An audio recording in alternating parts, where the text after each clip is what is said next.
Hi everyone, chicken Schezwan fried rice చేసుకున్న simple ఈజీగా అయిపోయేది. ఇది బోన్లెస్ చికెన్ పావుకిలో. అందులో ఉప్పు, పసుపు, కారం వేసుకోవాలి. ఇందులో అల్లం పేస్ట్ అలాగే బాగా మిక్స్ చేసుకుని 2 టేబుల్ స్పూన్ కార్న్ఫ్లోర్ వేసుకొని కలుపుకొని హాఫ్ అన్ అవర్ ఉంచేయాలి. ఇలా మన ఆయిల్లో డీప్ ఫ్రై చేసుకుని పక్కన పెట్టుకోవాలి. ఈలోపు మనం ఒక ప్యాన్ తీసుకుని 2 ఎగ్స్ తీసుకుని అందులో కొంచెం స్క్రాంబుల్ అంటే ఎగ్ పౌడర్లో చేసి పక్కన పెట్టుకోవాలి. అదే ప్యాన్లో ఉల్లిపాయ, పచ్చిమిరపకాయ, క్యారెట్, కొంచెం ఉప్పు అలాగే వెనిగర్ కూడా వేసుకోవాలి.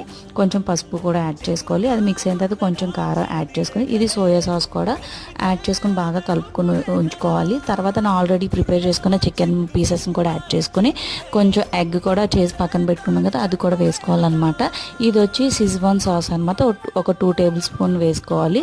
అంటే సిజ్వాన్ ఫ్లేవర్ కాబట్టి 2 టేబుల్ స్పూన్ వేసుకుని బాగా మిక్స్ చేసుకోవాలి. ఆల్రెడీ మనం రైస్ని పొడిగా వచ్చేలాగా కుక్ చేసి పక్కన పెట్టుకోవాలి. అంతే, ఎంతో టేస్టీగా సింపుల్ ఈజీగా అయిపోయి chicken Schezwan fried rice ready.